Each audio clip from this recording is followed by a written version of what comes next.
especially for a News Limited channel, right?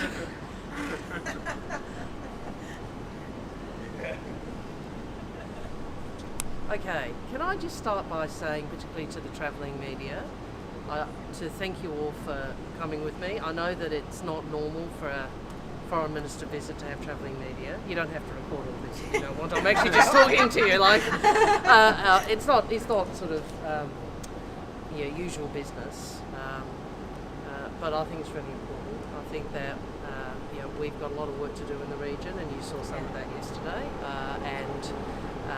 Part of what I have to do and the government has to do is, we have to engage more with the region, we have to talk more about Australia to the region, but we also have to talk to Australians about the region, and I think continue to strengthen our understanding of the region that is so critical to Australia's future. So thank you for coming, and I'm glad you didn't get lost when you completed vegan food. You seem like you've got a lot to say. It feels like you've got this sort of pent-up message.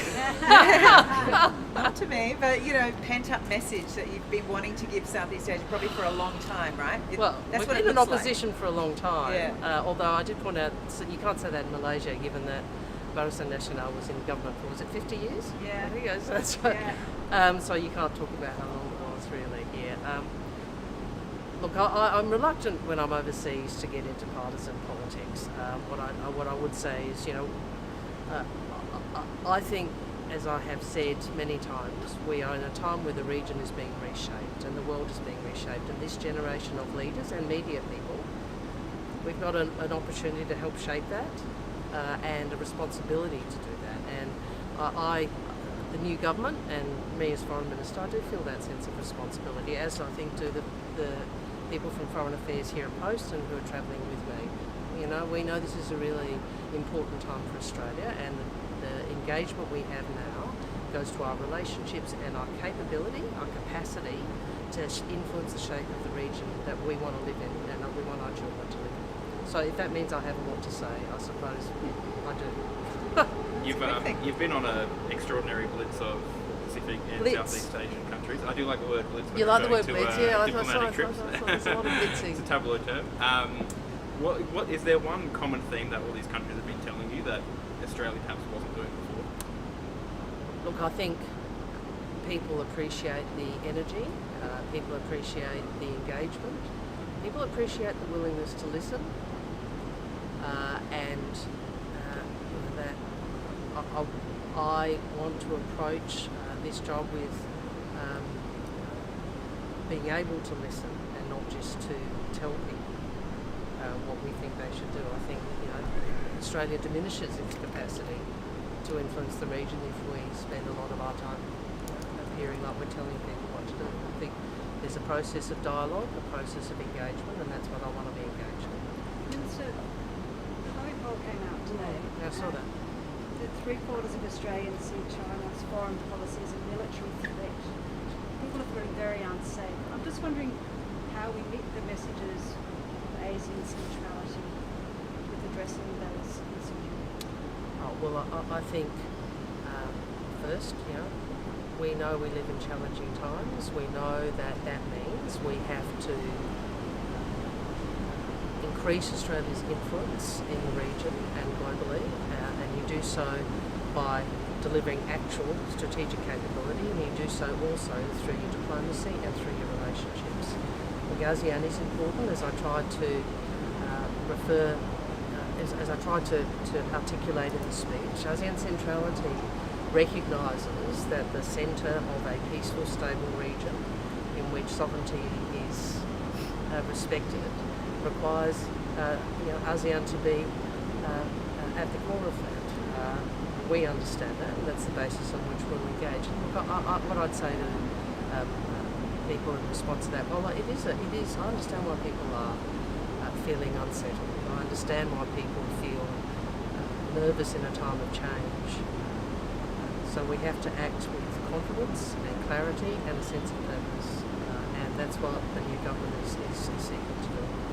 Minister, China has invited Pacific Island leaders to a separate meeting on the same day as the Pacific Island Forum retreat. Do you believe that China is deliberately trying to sideline that forum? I'd simply say this. I gave my first speech as Foreign Minister in the Pacific Island Forum in Fiji for a reason. I did it because we respect regional architecture.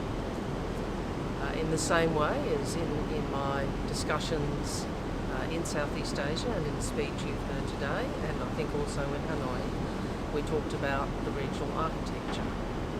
And I would hope that any major power, external major power engaging with the Pacific would respect the regional architecture. You seem to be also seeking some understanding for Australia's position joining the Quad and also AUKUS. I mean, you mentioned Quad and not AUKUS, but you know that there's room in the... I figured you'd asked 3 questions on AUKUS yesterday, so you probably had everything you needed on that event. But really, it's more about, you seem to be saying, look, ASEAN centrality is a given, but there's room for others in this. And I think that the nuance of that message is important. And I don't want to go over history, but obviously there was a reaction in the region to the AUKUS announcement. We are supportive of the submarine decision, as you know. What I'm trying to do is explain the context of that decision. How important is the Five Powers Defence Arrangement to sort of counter that, reinvigorating that? You know, we should be focusing on what we would do and what we are for rather than what we're against. And the Five Powers Defence Arrangement has been around for a long time, probably longer than some people here have been alive. You know, it's a reminder of the historical and very deep strategic ties between Australia and the region. You referred to the meeting in Penang? Yes, there's currently I think an officials level meeting. You know, you should be aware we have regular exercises in the context of the Five Powers Arrangement. That's all. Is there any move to impose sanctions in Myanmar, and have you sought any advice from DFAT as to who might be sanctioned and how you would best target them? I said clearly before the election that was something we thought was necessary, and you should anticipate that that's a matter under active consideration. But what I would say on Myanmar is this. Obviously Myanmar has been a topic in the meetings I've been having in the region. I have been struck by the extent to which members of ASEAN with whom I've met are realistic about and share our frustration about the lack of progress in relation to the 5-point consensus. It's important for us to engage with regional leaders about the next steps we wish to take as well as others seek to take in Myanmar. Both yourself and Minister Safin have mentioned cyber security on this trip. Is this kind of like a trade-off for their concerns about AUKUS and your... Oh, it's so cynical, Gabriel. No, because cyber is... If we are serious about making sure we keep our nations and people safe, this is a domain in which we have to improve our capability and also the international framework. It's another security domain that we can work together in. Sorry, you asked. Just on Myanmar and Sean Turnell, Yes. the previous government had asked Cambodia to put a word in, if you like, to try and get him out. Can you sort of articulate where that's at, if that was successful at all? I mean, the news out of there is obviously doesn't come very often. Well, look, obviously we are... Professor Turnell is our first priority when it comes to Myanmar, and we have obviously engaged with regional counterparts about this issue. We've acknowledged the role that Cambodia has played, and we will continue to press through regional interlocutors our view about the importance of Professor Turnell being released. Just one more on that. Obviously, we heard from Maurice Payne a lot that sanctions were under consideration. That was her standard answer every time that was asked. Was it? So I think you know that. So, what you've said is not that much different. Is being actively considered. What does that actually mean? I mean, are we going to see sanctions, or I'm not is going that to announce that as much as you'd like me to, and we are obviously wanting to talk to our counterparts about this, but we made clear our intentions before the election.